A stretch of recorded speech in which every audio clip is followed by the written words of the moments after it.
Islah PBNU dideklarasikan.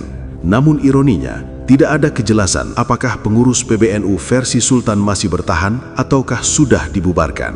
Apa iya, PBNU masih mengakui Ketua Umum Gus Yahya, tapi di saat yang sama, PBNU juga memiliki PJ Ketua Umum Zulfa Mustafa.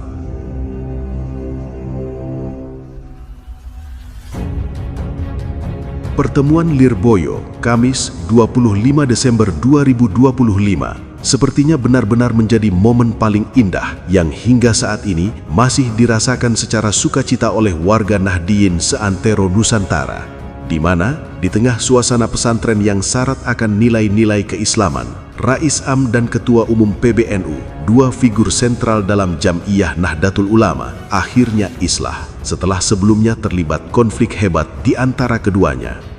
Konflik yang terjadi di tingkat pusat antara Suriah dan Tanfisiyah nyatanya tidak cuma menguras energi orang-orang struktural saja, tapi juga mengguncang batin warga NU kultural yang ada di lapisan bawah.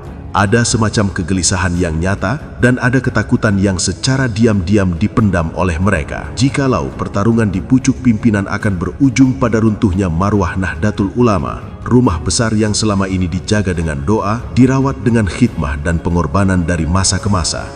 Dan karena itulah, islahnya dua pimpinan tertinggi Jam'iyah Nahdlatul Ulama bagi warga NU adalah sebuah nikmat besar yang tiada tara. Namun, di balik gegap gempitanya warga Nahdliyin, di balik deklarasi islah Rais Am dan Ketua Umum Pengurus Besar Nahdlatul Ulama, sesungguhnya terdapat satu ruang kosong yang tak kunjung dijelaskan secara gamblang tentang satu masalah yang justru masalah tersebut merupakan punca dari konflik yang selama ini mengguncang Jam'iyah. Semua menjelaskan Rais Am dan Ketua Umum telah islah dan akan bersama-sama melaksanakan muktamar secepatnya. Namun tidak ada satupun yang menjelaskan tentang status kepengurusan PBNU versi rapat pleno kubu Miftahul Akhyar yang sebelumnya telah menunjuk Zulfa Mustafa sebagai PJ Ketua Umum dan juga M. Nuh sebagai Katib Am. Apakah kepengurusan tersebut masih ada ataukah sudah dibubarkan? Sebab jika kepengurusan itu masih ada, maka itu artinya PBNU mempunyai ketua umum yang masih diakui secara sah, yaitu Gus Yahya. Tapi di saat yang sama, PBNU juga memiliki PJ Ketua Umum Zulfa Mustafa. Jika benar-benar terjadi islah antara Rais Am dan Ketua Umum, artinya islah yang terjadi bukan hanya sekedar simbolik untuk meredam gejolak yang lebih besar. Maka, semestinya hal itu dibuktikan dengan dituntaskannya semua yang menjadi akar masalah, menuntaskan seluruh residu konflik yang sempat merobek tata kelola Jam'iyah.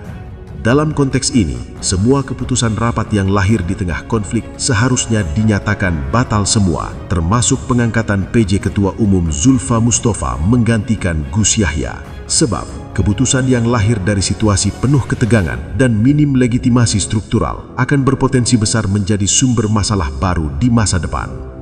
Muktamar yang akan digelar membutuhkan landasan yang bersih, netral, dan tidak menyisakan konflik kepentingan. Jika muktamar diadakan oleh Ketua Umum bersama-sama dengan Rais Am, sementara di sisi lain masih ada status PJ Ketua Umum yang juga merasa berwenang atas penyelenggaraan muktamar, maka muktamar yang akan diadakan pasti selalu berada dalam bayang-bayang cacat prosedural. Muktamar yang akan digelar membutuhkan suasana yang benar-benar steril dari konflik struktural, harus bebas dari bayang-bayang klaim kewenangan ganda akibat adanya pihak yang merasa masih sah menjabat sesuai dengan SK yang dimilikinya. PJ Ketua Umum ditunjuk melalui rapat pleno yang dianggapnya sah dan ada surat pengangkatannya. Maka, ketika Rais Am dan Ketua Umum sudah islah, harusnya pencabutan mandat PJ Ketua Umum harus dilakukan melalui mekanisme yang formal pula, bukan hanya dengan sekedar menyatakan bahwa Rais Am dan Ketua Umum sudah islah, maka semua keputusan yang sebelumnya diputuskan dianggap batal dengan sendirinya. Islah sejatinya benar-benar mengembalikan NU pada prinsip dasarnya, taat pada konstitusi, menghormati mekanisme, dan menjunjung tinggi adab dalam berorganisasi. Membatalkan seluruh keputusan yang lahir dari konflik bukanlah bentuk pembatalan kewibawaan Rais Am, melainkan justru penguatan wibawa moralnya sebagai pimpinan tertinggi Jam'iyah Nahdlatul Ulama. Lebih dari itu, Langkah tersebut juga menjadi pesan kuat kepada seluruh warga Nahdliyin bahwa NU tidak dikelola dengan logika menang kalah, tetapi dibangun dengan logika keadilan dan kemaslahatan bersama, sesuai dengan apa yang dicita-citakan oleh para pendirinya. Jika islahnya Rais Am dan Ketua Umum benar-benar islah dalam arti yang sesungguhnya, bukan atas dasar keterpaksaan karena ingin mencegah gejolak yang lebih besar, maka semua masalah yang tercipta akibat konflik harus segera diselesaikan semuanya.